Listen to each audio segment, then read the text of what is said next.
Hello అండి, నేను doctor Rajani Priyadarshini. మీ ముందు కనిపించే ఈ దంపతులు కర్ణాటక నుంచి వచ్చారు. ఈ క్యాంప్ ఫిబ్రవరి క్యాంప్ ఉందని యూట్యూబ్ లో చూసి కర్ణాటక నుంచి వచ్చారు.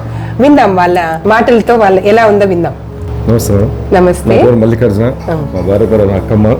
మాది కర్ణాటక పక్కలో కళ్యాణదుర్గం తాలూకా రవీణి కాలనీ, చిత్తూరు మండలము.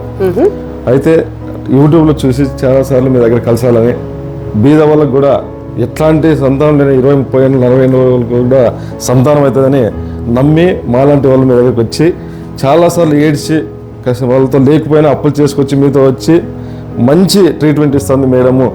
ఎట్లాంటి వాళ్ళు పోయినా సంతానం కలుగుతుంది. డబ్బున్నా ఆస్తులున్నా ఏమున్నా అన్ని వేస్ట్. సంతానం లేకపోతే, పిల్లలు లేకపోతే ఇంట్లో ఎలాంటి వరకైనా బాధ కలుగుతుంది. ఇంటి పక్కలైనా బంధువులైనా గొడ్రాలనే రకరకాల వాళ్ళకి అంత ఆస్తుంది, అంత డబ్బు ఉంది, అంత పేరు ఉంది, అంత ఉన్నా కూడా మనకి పిల్లలు లేరు అని రకరకాల బాధలు పడే వాళ్ళని, హింసించే వాళ్ళని చూసి ఇక్కడికి వచ్చి మేడం గారు విన్నవించుకొని, మేడం ఇట్లాంటి తక్కువ ఉంది మాతో లేదు అన్న కూడా అడ్జస్ట్మెంట్ చేసుకుని ఎంతోమందికి హెల్ప్ చేస్తాం మేడం. ముందుకు వెళ్తుంటే అనేక మంది ఈరోజు మేము కళ్యాణం నుంచి వచ్చిన తర్వాత నేను ఫోటో కూడా తీసుకున్నాను. చాలా మంది అసలు కూర్చోవడానికి లేదు, నిలబడక లేదు.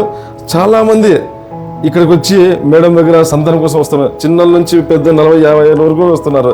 అంటే ఎంత నమ్మకంగా ఉంటే రజనీ మేడం దగ్గరికి వచ్చి వాళ్ళ పిల్లల కోసం తీసుకుంటున్నారో మాకు అర్థమైపోయింది. ఈరోజు మేము కూడా ఈరోజు ఏమనుకున్నామంటే మేడం ఖచ్చితంగా మాకు కూడా సక్సెస్ చేస్తుంది మాట్లాడదామని కళ్యాణదుర్గం నుంచి 5,000-10,000 ఖర్చు పెట్టుకుని 24 hours ఇక్కడికి వచ్చి ఈరోజు మేడంతో కలిసి ఈ విధంగా మాట్లాడడానికి మాకు చాలా సంతోషంగా ఉంది.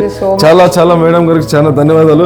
మాలాంటి వారు ఎంతో మంది ఇక్కడ నుంచి సంతోషంతో పిల్లల్ని తీసుకుని వెళ్తుంటారు. 2 వస్తారు, 3-4 పోతా ఉంటారు. అప్పుడు మాకు చాలా సంతోషం వస్తుంది. యూట్యూబ్లో చూసినాడు కానీ, సోషల్ మీడియా ఫేస్బుక్లో చూసినప్పుడు కానీ, ట్విట్టర్లో చూసినప్పుడు కానీ చాలా సంతోషం వస్తుంది. మాకు ఇచ్చిన పిల్లల మాదిరిగా మేము సంతోషంగా మేడం గారు, అబ్బాయి ఇట్లాంటి మేడం ఎక్కడ చూడలేదు ఇంతవరకు, ఈ మేడం గారిని మేము ఒకసారి కలిసి ఫోటో తీసుకోవాలని చెప్పి ఈరోజు ప్రత్యేకంగా మేడం దగ్గరికి వచ్చాము. మేడం గారు చాలా వందనాలు. చాలా థాంక్యూ. ఈ క్యాంపులో, ఫ్రీ క్యాంపులో వచ్చారు. ఇందులో నమోదు చేసుకోండి. మీకు ఫ్రీ క్యాంపులో లక్కీ డ్రాలో మీకు రావాలని, మీకు ఫ్రీగా అవ్వాలని అందరము విష్ చేద్దాం.